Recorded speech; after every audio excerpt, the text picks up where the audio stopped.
السلام علیکم ورحمۃ اللہ وبرکاتہ۔ کیا حال ہے؟ امید ہے خیریت سے ہوں گے، بہترین ہوں گے۔ اللہ تعالیٰ نے یہ خوبصورت زمین، یہ خوبصورت آسمان، یہ عرش فرش لو قلم کرسی اور جنت، یہ اللہ تعالیٰ نے اپنے محبوب بندوں کے لیے سجا رکھی ہے کہ اس کے محبوب بندے اس کا ذکر کرتے چلے آئیں اور اس کی جناب میں سر جھکاتے چلے جائیں، اور اللہ تعالیٰ انہیں اپنی نعمتوں سے پھر مالا مال کرتا چلا جائے۔ جیسے اس نے دنیا میں کرم فرمائے ویسے وہ آخرت میں بھی کرم فرمائے گا۔ اللہ تعالیٰ نے اپنی ذات کے بارے میں فرمایا کہ قل هو اللہ احد، اے محبوب محمد صلی اللہ علیہ وآلہ وسلم آپ فرما دیجئے کہ اللہ ایک ہے، کہ اللہ کی ذات ایک ہے، اس کا کوئی شریک نہیں ہے، کوئی ثانی نہیں ہے، کوئی ہمسر نہیں ہے۔ تو ایک دہریے نے جب یہ آیت پڑھی نا کہ قل هو اللہ احد، کہ اللہ ایک ہے، تو اس نے انکار کیا۔ اس نے کہا کہ یار قرآن مجید فرقان حمید کہتا ہے کہ اللہ ایک ہے، جبکہ ہم مانتے ہی نہیں ہیں۔ اللہ کیسے ایک ہو سکتا ہے؟ اور اللہ کا وجود ہی نہیں ہے۔ جس چیز کا وجود ہوتا ہے وہ نظر آتا ہے۔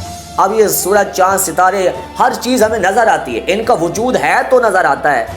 تو امام اعظم رحمۃ اللہ علیہ تک جب یہ بات پہنچی نا کہ ایک دریا کہ وہ کہتا ہے کہ اللہ کی ذات موجود نہیں ہے، تو آپ نے اسے بلایا اور اسے کہا کہ تو کہتا کہ خدا موجود نہیں ہے؟ اس نے کہا بے شک خدا موجود نہیں ہے۔ آپ نے فرمایا امام اعظم نعمان بن ثابت، میں کہتا ہوں کہ اللہ کی ذات موجود ہے۔ تو اس نے کہا حضرت اگر آپ کہتے ہیں کہ اللہ موجود ہے تو پھر مجھے بتائیے کہ رب کہاں ہے؟ اور یہ ساری چیزیں تو از خود وجود پا رہی ہیں۔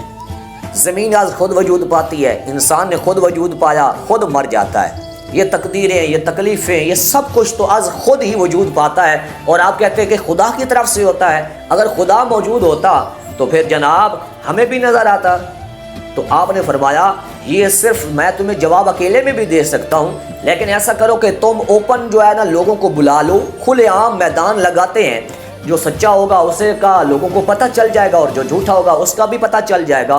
اس نے چیلنج قبول کر لیا۔ تو امام اعظم رحمۃ اللہ علیہ نے دن طے کر دیا، وقت مقرر ہو گیا، تو اعلان ہونے شروع ہو گیا کہ جناب امام اعظم رحمۃ اللہ علیہ جو کہ علماء اہل سنت کا سرچشمہ ہیں اور حنفی ہیں، انہوں نے جناب والا مناظرہ کرنا ہے۔ بہت بڑے فقیہ محدث غوث کتب نے آج جناب والا مناظرہ کرنا ہے، اور ایک دہریے سے مناظرہ پڑ گیا ہے کہ جو کہ خدا کی ذات کا قائل ہی نہیں ہے۔ اب اپنے پرائے دوست دشمن بھی اکٹھے ہونا شروع ہو گئے کہ امام اعظم رحمۃ اللہ علیہ کوئی شکست دیکھنے آیا تھا کہ امام اعظم کیسے ہارتے ہیں، اور کوئی آیا تھا کہ جناب دہریہ کیسے جیت جاتا ہے ہم یہ دیکھیں گے، کوئی دیکھنے آیا تھا کہ امام اعظم رحمۃ اللہ علیہ کیسے جیتتے ہیں اور دہریہ کیسے ہارتا ہے۔ ہر ایک اپنے ذہن کے مطابق حاضر ہوا۔ تو امام اعظم رحمۃ اللہ علیہ کو بتایا گیا کہ لوگ جمع ہو گئے ہیں جناب، حاضر ہونا چاہیے، دہریہ بھی آ گیا ہے، حریف بیٹھا ہے آپ کا انتظار کر رہا ہے۔ تو آپ کافی دیر کے بعد آئے، بہت زیادہ وقت لگا کے آئے نا۔ تو جب داخل ہوئے نا مناظرہ خانہ میں، لوگوں کے ہجوم میں داخل ہوئے، جا کر آپ تشریف فرما ہوئے، تو اس نے سب سے پہلا سوال امام اعظم سے یہ کیا۔ دہریے نے کہا کہ اے امام اعظم رحمۃ اللہ علیہ، آپ کہتے ہیں کہ خدا کی ذات موجود ہے، لیکن اس سے پہلے میرے سوال کا جواب دیں کہ آپ اتنی دیر سے کیوں تشریف لے آئے؟ تو امام اعظم رحمۃ اللہ علیہ نے فرمایا کہ میں اگر یوں کہوں نا کہ میں دیر سے کیوں آیا ہوں، اگر میں یوں کہوں کہ میں اپنے گھر سے نکلا تو سامنے مجھے جنگل نظر آیا اور میں اس جنگل میں چلا گیا ہوں، وہاں کیا دیکھتا ہوں کہ کافی سارے درخت ہیں، میری نظر پڑی کہ اتنے خوبصورت اور لمبے گھنے درخت ہیں، تو میں دیکھتا ہوں کہ اچانک جو درخت ہیں وہ گر گئے ہیں، اور پھر وہ درخت جب گرے تو خود بخود ان کے تختے بن گئے، پھر تختے بنے تو خود بخود ان کی جو ہے وہ تختوں کی کشتی تیار ہو گئی۔ جب کشتی تیار ہو گئی تو میں نے دیکھا کہ خود بخود جو ہے ملاح بھی آ گئے، اور ملاح جب آئے تو میں نے دیکھا کہ خود بخود دریا رواں ہو گیا ہے اور کشتی خود بخود اس کے اندر چلی گئی ہے۔